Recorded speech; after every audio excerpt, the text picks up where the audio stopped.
Jira jirtuu fayyaa keessanii baga nagaa fayyaa taatanii hordoftoota kiyyaa akkam jirtan nagaadhaayii nagaa kooti galata waaqayyoo isinirraa bannee naan badee walumaa galattu deebi'een jira irraa baduu kootiif dhiifama isiniin jechaa har'ammoo wantoota tokko wantoota gaafii isinitti ta'u yeroo hundaa isinii qabadheen dhufee jira jechuudha.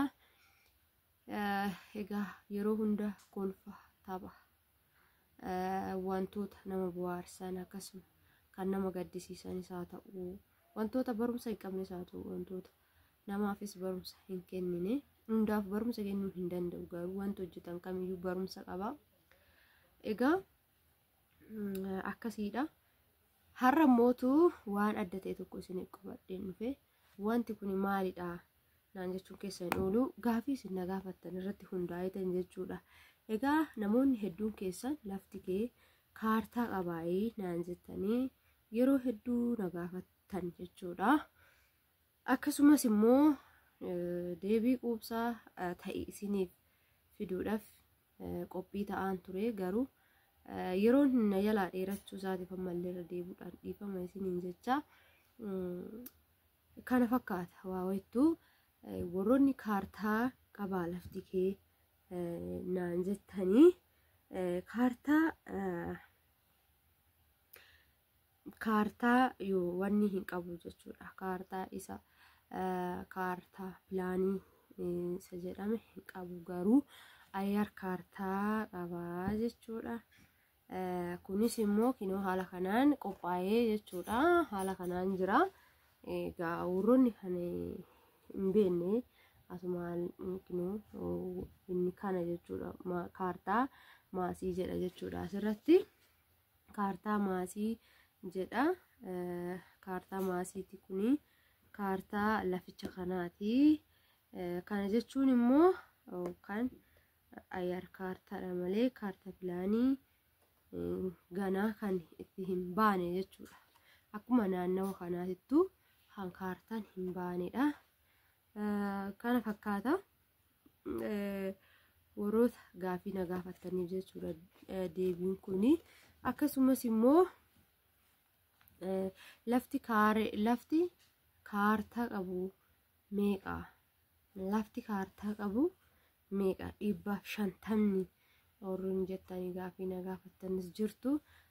Kan 150 kanarree hin dhageenye garuu yoon arge manan barbaada jechuudha. Kaaree 150 jechuudha. Kaaree aga ammaatti kanan arge 140 jechuudha.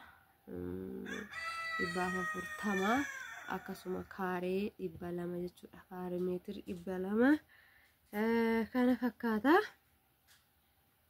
Ani kinoo isuma kana isinitti argisiisuufanii kaartaa qabaa warra jettanii fi ani haala kanaan kan of harkaa hin qabu jechuudha. Egaa warroonni naannoo keenya hundumtuu kanuma qabu jechuudha. Garuu immoo gaafa kaartaa pilaaniin irra gahee hundi keenyayyuu hin fudhannaa jechuudha. Kana wanti gaafii isinitti ta'e tokkoffaan kana gaafa lafa kaartaa pilaanii hin qabne binne nurraa fudhataminaa wanti jedhamee yaaddoo keessa singalchus baay'eedha.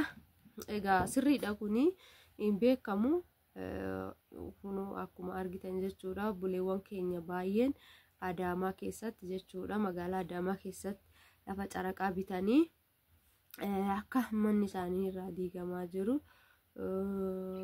waan argaa jirtaniif akkasumas immoo waan tokko irra gahee jechuudha. Namoota hunda osoo hin ta'in tokko irra gaheedha.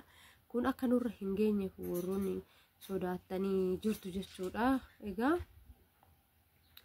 aga ammaasitti caraqaadha jedhamee wanti diigamaa jiru hin jiru tarii yoo dhufeedha.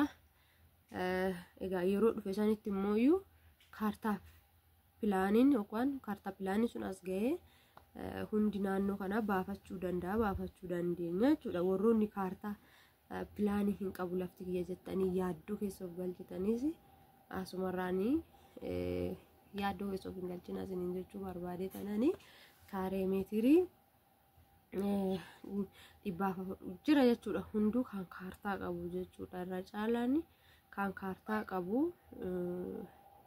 lafti kaartaa pilaanii itti bahee jiru jira jechuudha. Isa san yoo barbaadan keessan nu dubbisuu dandeessu. Akkasuma waa'ee manaa isinii hojjedheen ture, manaa fi lafas isinii hojjedheen ture. Isa san irratti warroonni keessan dhuftanii jira jettanis jirtu, warroonni immoo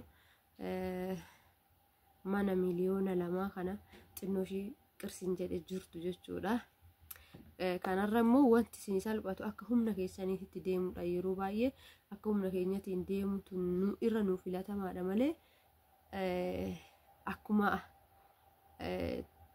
namni huwwan hojjete yookaan namni kuwa yoo mana bite kiyya maallaqni yoo mana bituu naaf hin dandeenye dirqama mana bituu hin qabu. Lafa bitee waan humna kootii haga humna kootiitiin irratti ijaarrachuu nan danda'a jechuudha. Waan barbaade irratti ijaarradhee keessa taa'aa ijaarrachuu hin danda'ama jechuudha. Akkasis gochuu hin dandeessu.